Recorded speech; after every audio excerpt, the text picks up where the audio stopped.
Yeah. So you're gonna notice that, well, I don't know if you're gonna notice, but I lost all my subscribers. There was a red button on Chrome, and I don't know, there's something about a red button I gotta press or something, like it's record or something. And it was something like, get rid of all your subscribers. So I lost some subscriber links. My God. Please help me. Send me your links to your channel. God. Anyways, welcome to the news that gives you the news you want. Is it important? Who cares? If it's important to you, then it's important. That's all. Well, I guess that's my war game news. That's what's happening. You know what? Let's get on with the show, eh? Have a great show.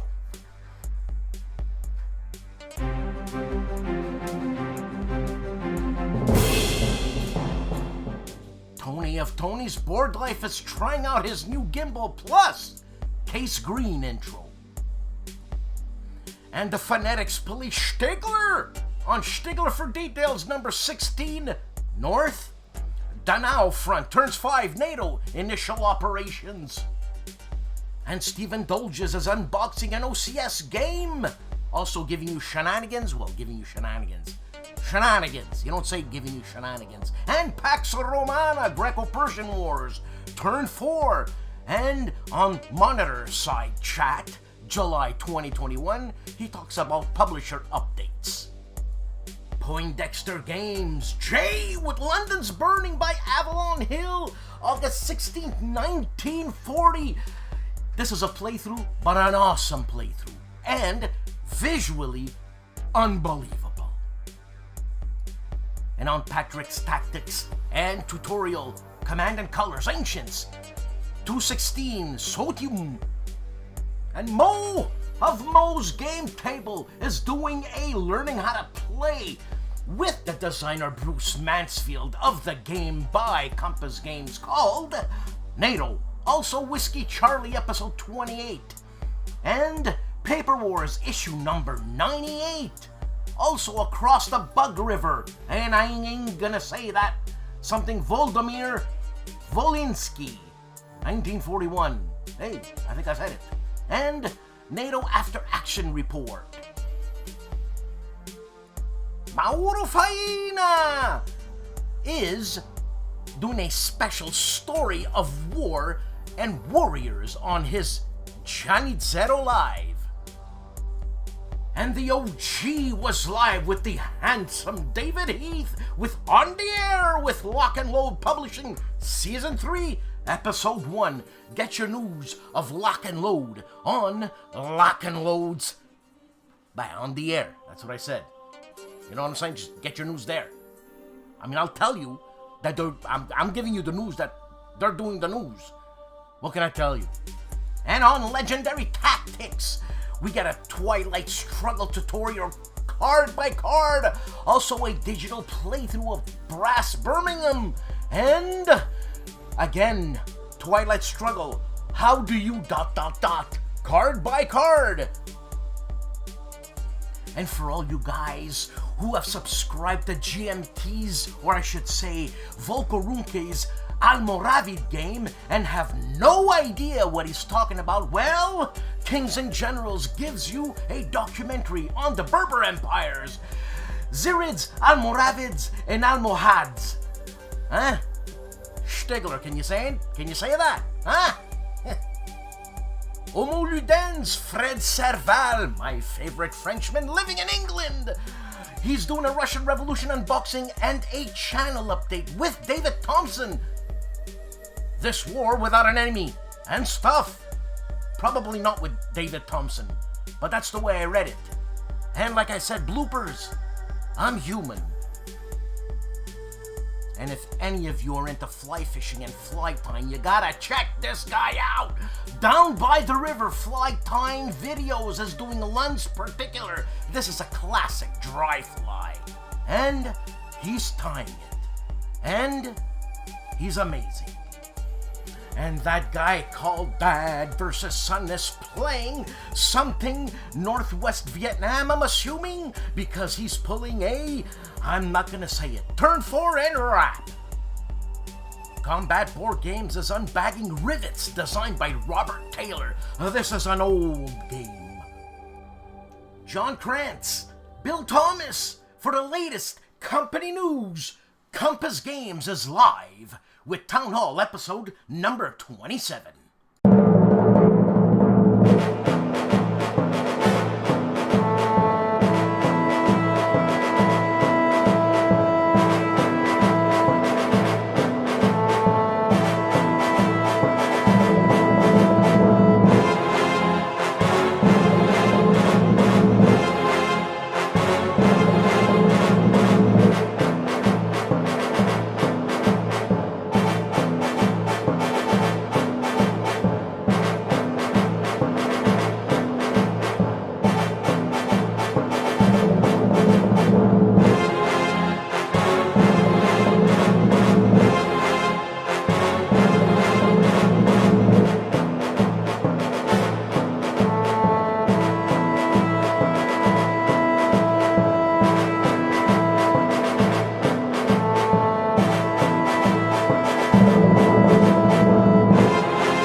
Robe, the Hugh Hefner of war games, plays World War II miniatures, board games, and yes, media. He's thinking about combat supply. In the battle for? Check out the channel. Also, 3 gamers, I should say, play It Never Snows, and how to play Battle for Normandy, Landing. This is an after-action report, which was reported last week. But, being me, this is what happens. Gimpy of the Gimpy Gamer has on his channel Whiskey Charlie 72721. Read it loud. And also Companies of Heroes board game Going Big Part 8. And he's checking out Resident Evil 3, the board game Operation Mad Jackal Part 2. The Player's Aid are unboxing rifles in the peninsula from Tiny Battle Publishing, a game designed by, and this is a great name, remember this name, Gottardo Zancani. Jeff McAleer checks out Space Corps Ventures and Expansion for Space Corps 2025-2300 AD, Anno Dominus. He is doing an unboxing. Yes, I was tripping on my words. A game designed by John Butterfield. You see, the bloopers, we leave them on. Why? Because I'm human. And Dr. Cody of the Discriminating Gamer checks out Trevor Benjamin and David Thompson's War Chest, Siege, and Expansion. And the man who is called, and doesn't need an introduction, Stuka Joe. He's live unboxing for the 1916 Steel Inferno Parts 1 and 2, and is giving us a live preview of Brotherhood and Unity, a game by Compass Games. On Military History Visualized, Monte Cassino 44 from the German perspective. So he says here a disclaimer, he was invited by the Militärhistorisches Museum der Bundeswehr in Dresden in June 2021. Ha! Stigler. Comment on that. Yeah, I messed up. Militärhistorisch. Whatever. Hexes and Soldiers. Jason Cruz is going crazy. As if crazy is a good thing. Yes, it is in my world. Miniatures, 7 weeks of them. 447 figurines, if you call them that. Counterattack is continuing its playthrough of Ukraine 43, a game designed by Mark Semenich, published by GMT, Turn 7. The man famously known as Callendale Enrico Viglino does a circle, and then he gives us a review of Asgard and a rap, also the beginning of Asgard. That is the intro and parts 1.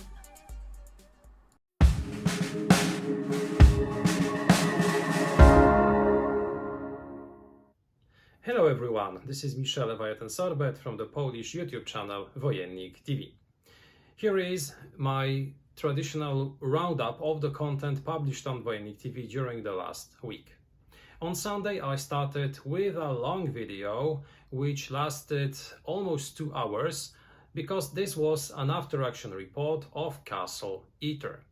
I have published a whole playthrough of this fascinating game which covers a very fascinating event, a battle which took place in the final stages of World War II in Europe, when a bunch of German Wehrmacht soldiers led by an SS officer fought alongside American troops and also French prisoners of war to fight off an SS attack against a castle set in the Austrian mountains. So quite a strange, a bizarre setting, but a very fascinating one. And the game, designed by David Thompson, released by Dan Versen Games, enables us to recreate those events. So I have published a whole playthrough of this game. I really had fun with it, and I hope that everyone who takes a look at this playthrough will also enjoy it. On Tuesday, the video in English, and this time it is an interview with Marc Rodrigue and Marco Poutré, the designer and the developer of Bayonets and Tomahawks from GMT Games. So we had a talk concerning this game, concerning this fascinating game, concerning in general also the process of designing a game, the process of finding a publisher and of developing a title. This was a very interesting talk. Thank you once more both to Marc Rodrigue and also to Marco Poutré for agreeing for this interview. So if you're interested by this subject, but not only by Bayonets and Tomahawks, but in general by designing games and the process of developing them, this might be something interesting for you. On Wednesday, an unboxing of a game which I was really excited to open because I have opened the box of Unsettled from Orange Nebula. This is a game which I backed on Kickstarter in 2020 and I really anxiously awaited its arrival. Here it is. I received the core game alongside with additional planets, and I opened the content of this box to take a look how the final components of it look. This is not a war game, obviously. This is a game, a survival game in which we are space travelers, space explorers, and we are unexpectedly thrown onto an unknown planet, and our main objective is to survive on it, learning how different things work on this planet, how to use to our benefit some things which we find. So this is an interesting exploration game, but at the same time also a development game, a game with a lot of twists. I'm really looking forward to my first play. Finally, on Friday, the Polish review, and this time it was the review of Lepanto 1571, published by Acies Edizioni. I decided to present you how this game looks, how it works. Then I, as usually, explain what are my thoughts concerning this title. This is obviously the Polish version of the review, but an English version of the review with the same elements will soon follow. So those were the 4 videos published on Wojennik TV during the last 7 days. I wish you a terrific weekend, have a great gaming, and see you next time.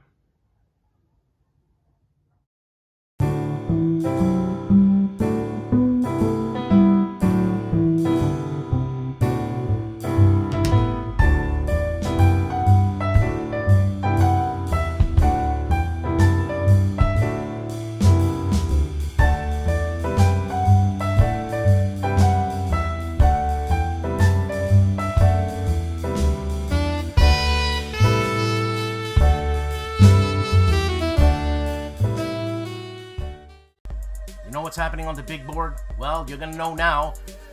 He's playing Modern Battle Tank British Army of the Rhine.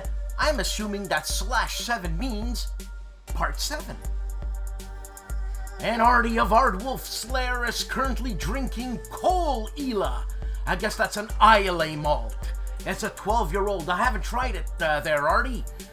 You know, hint, hint. But anyways, he's currently clipping The Coming Storm. Ardwolf Slayer, ladies and gentlemen. Jan Heinemann of Let's Play History is doing Fields of Glory Tour Herschlafwagen. Ah, my God, I ruined that. Herschlag Final. Haha, I said it right. Also, he's playing Strategic Command World War II War in Europe and Fields of Glory 2 Medieval. Hans. Rough Swordsman Wargamer, learning to play Atlantic Chase from GMT and published by, I should say, game designed by Jeremy White. Tutorials number 8 and 9, which leads me to believe there were previous ones. And I hope I'm going to say this right, Prostaguous, the Orwell Wargamer, Wargame Review Absolute Emperor by Osprey Games. Kilroy was here!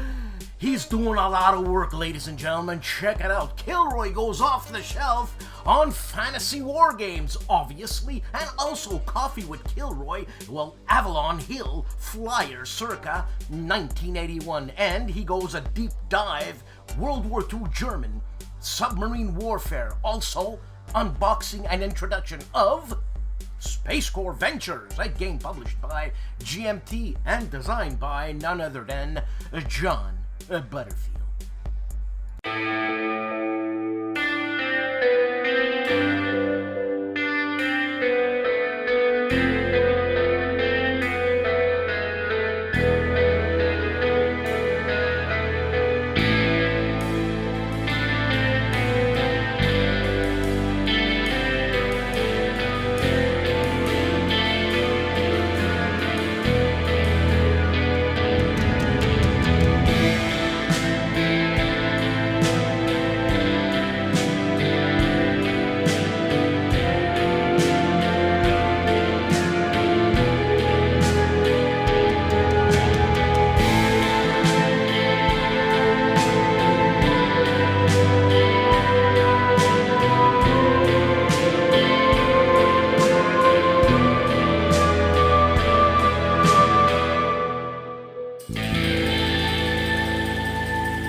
Hello all! Today, Kilroy goes off the shelf on Fantasy War Games.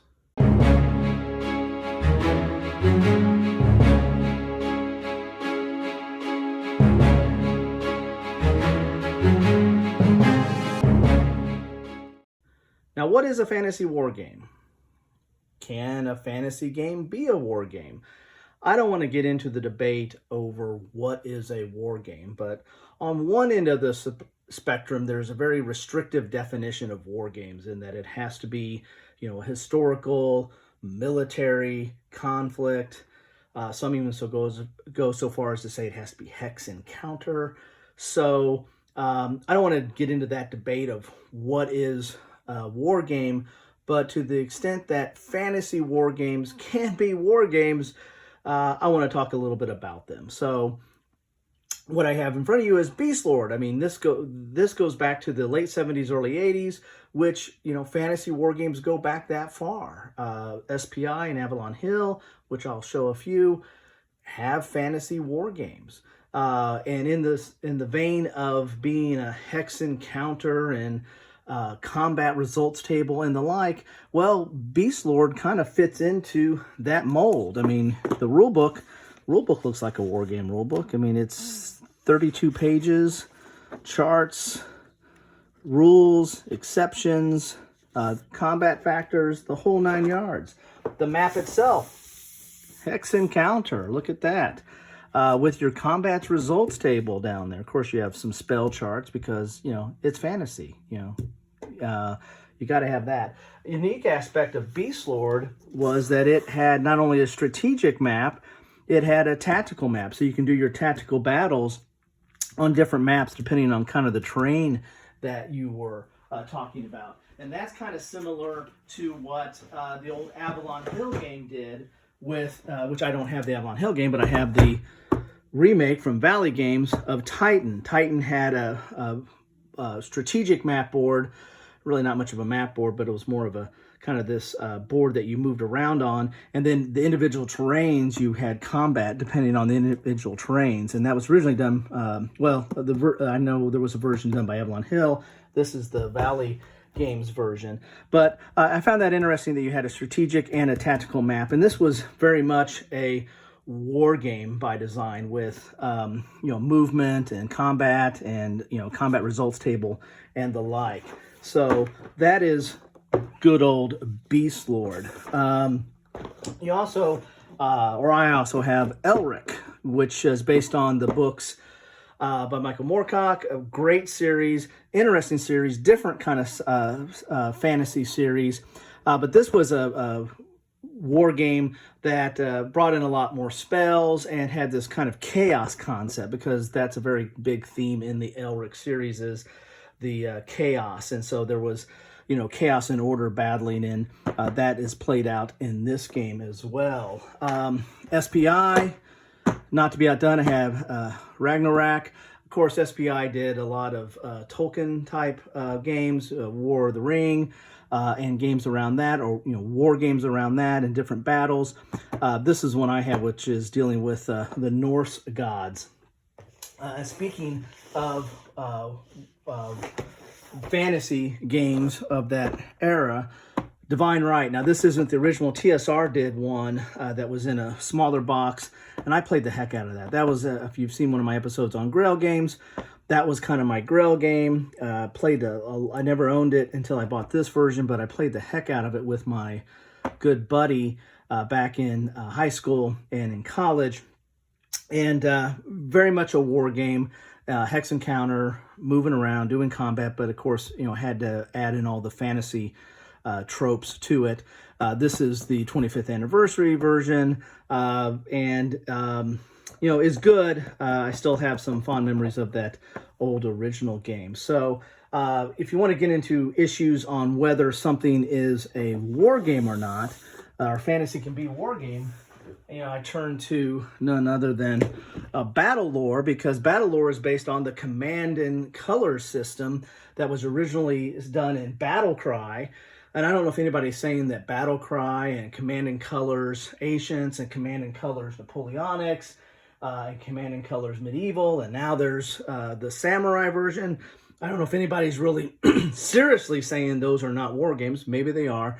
But if those are war games, well, this is a war game too. Again, this is based on fantasy and has fantasy miniatures. Actually, this is kind of based on medieval 100 Years War, but instead of using historical figures, they threw in orcs and dwarves and your different fantasy tropes into that. But again, based on the Command and Color system, this was the original edition. There was a second edition that came out. And in fact, I think they actually took this system and kind of went to Game of Thrones and did kind of a version with that as well.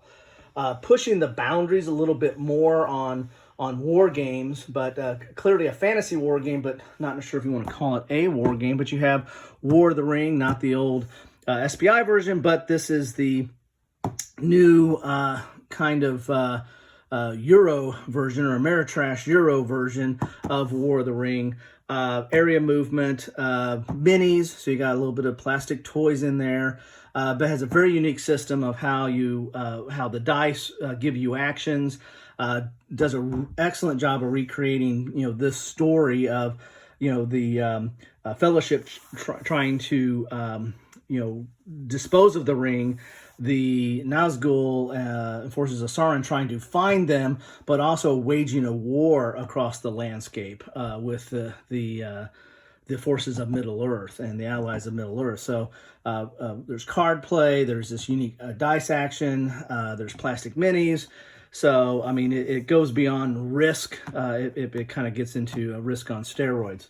And speaking of Risk, Risk isn't to be outdone either on whether it's fantasy or not. You have Risk Godstorm, which is basically Risk, but with all the gods, not just the Norse gods, but the Greek gods, the Egyptian, and as well. And this is your kind of the gods come into play and have kind of divine intervention and help you win some certain battles. But again, still more of an area control war game.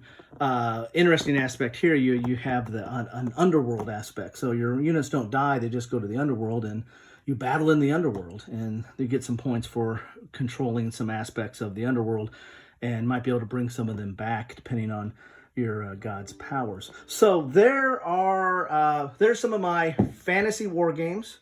Again, not trying to settle the debate on whether fantasy games can be war games, but to the extent they are, here's just a look at some of the fantasy war games that are out there.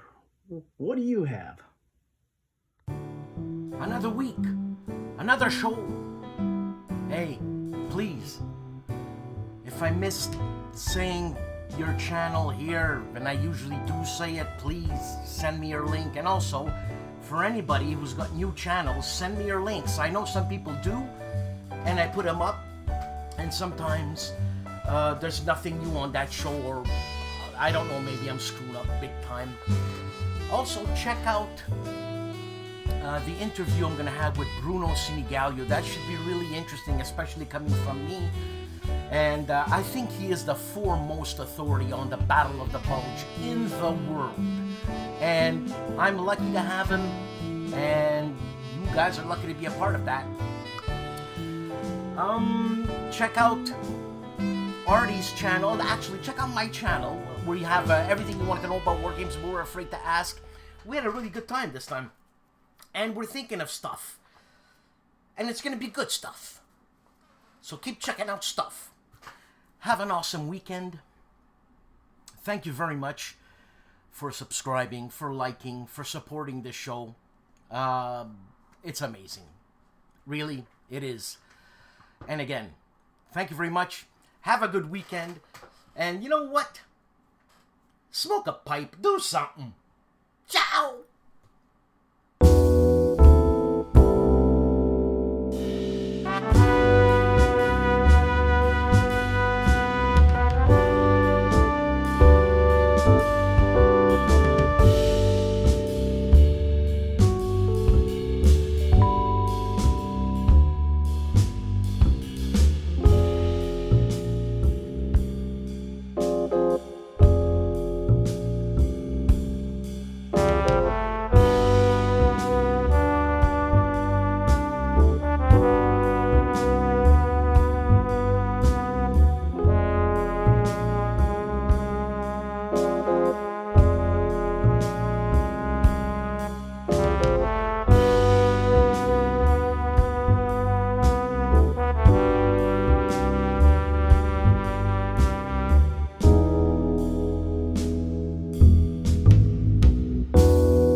Hi, this is Paolo of WBS Games. I would like to show you some of the most important components in the game Win Victory Among the Clouds Above, which is currently on Kickstarter.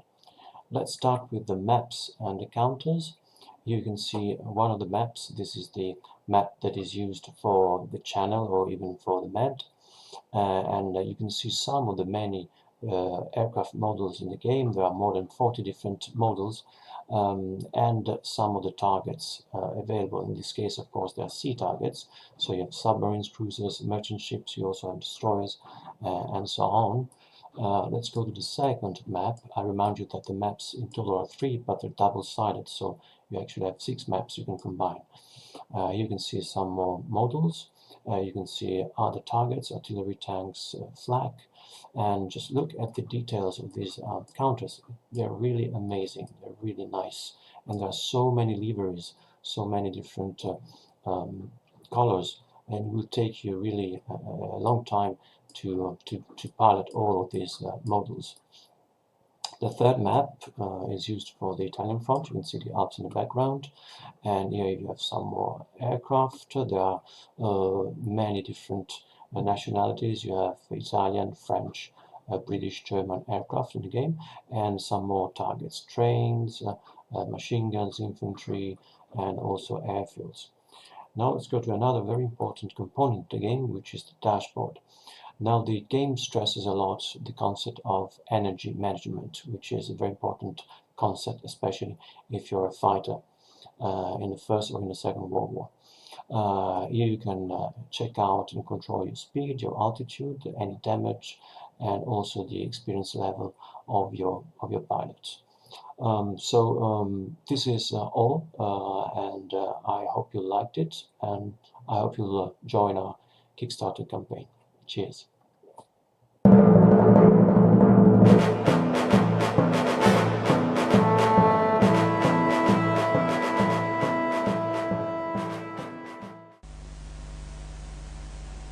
If you get hold of 2 magnets and you push them, you can feel this pushing between them.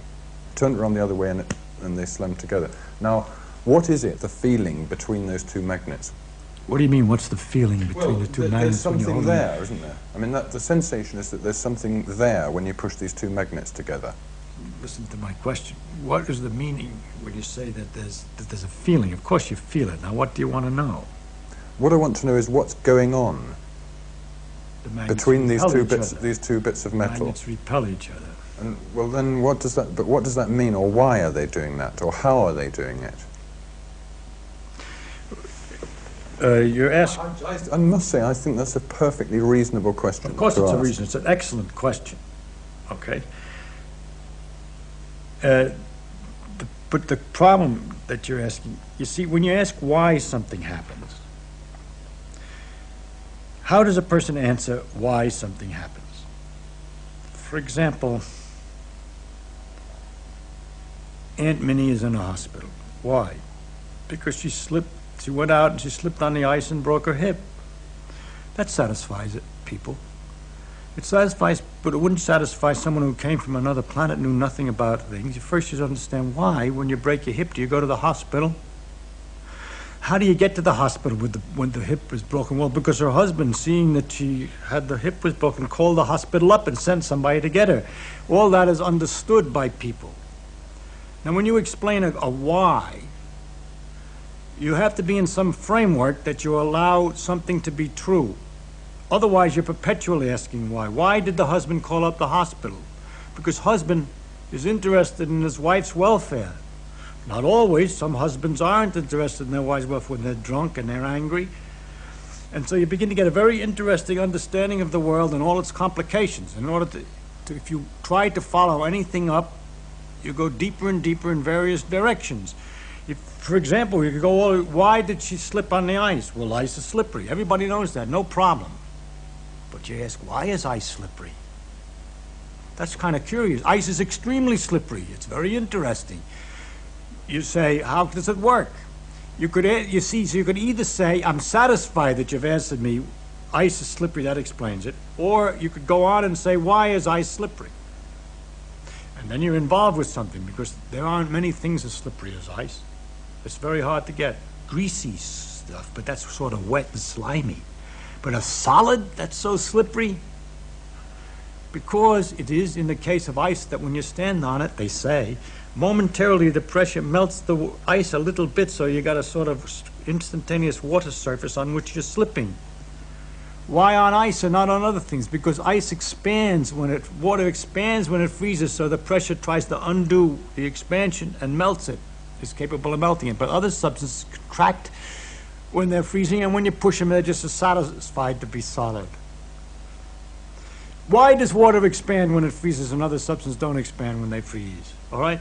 I'm not answering your question, but I'm telling you how difficult a why question is. You have to know what it is that you're permitted to understand and allowed to be understood and known, and what it is you're not.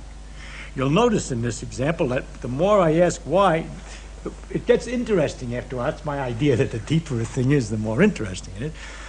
And we could even go further and say, why did she fall down when she slipped? That has to do with gravity. It involves in all the planets and everything else. Never mind. It goes on and on. Now, when you ask, for example, why two magnets repel, there are many different levels. It depends on whether you're a student of physics or an ordinary person who doesn't know anything or not. If you're somebody who doesn't know anything at all about it, all I can say is that there's a magnetic force that makes them repel, and that you're feeling that force. And you say, but that's very strange, because I don't feel kind of force like that in other circumstances. When you turn them the other way, they attract. There's a very analogous force, electrical force, which is the same kind of a question. And you say, that's also very weird. But you're not at all disturbed by the fact that when you put your hand on the chair, it pushes you back.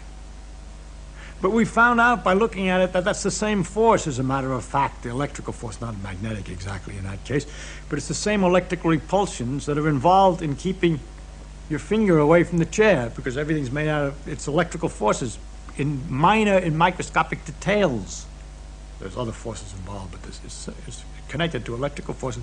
It turns out that the magnetic and the electric force with which I wish to explain these things, this repulsion in the first place, is what ultimately is the deeper thing that we have to start, that we can start with, to explain many other things that looked like they were, everybody would just accept them. You know, you can't put your hand through the chair, that's taken for granted.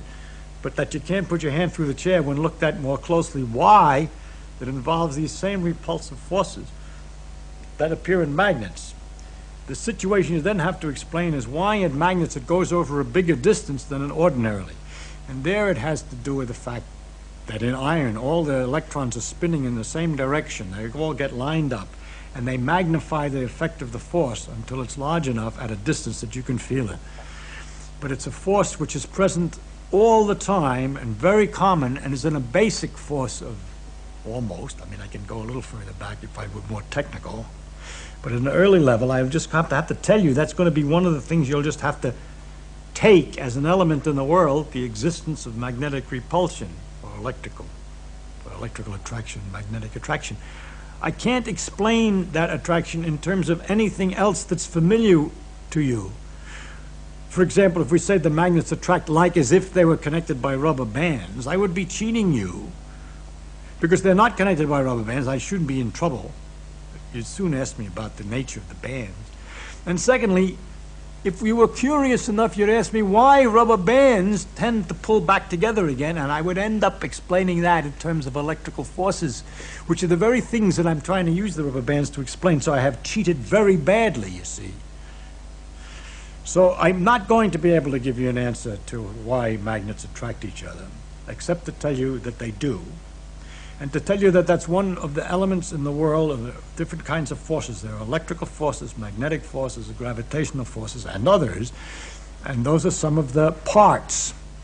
If you were a student, you'd go further. I could go further. I could tell you that the magnetic forces are related to the electrical forces very intimately, that our relationship between the gravity forces and electrical forces remains unknown, and so on. But I really can't do a good job, any job, of explaining magnetic force in terms of something else that you're more familiar with, because I don't understand it in terms of anything else that you're more familiar with.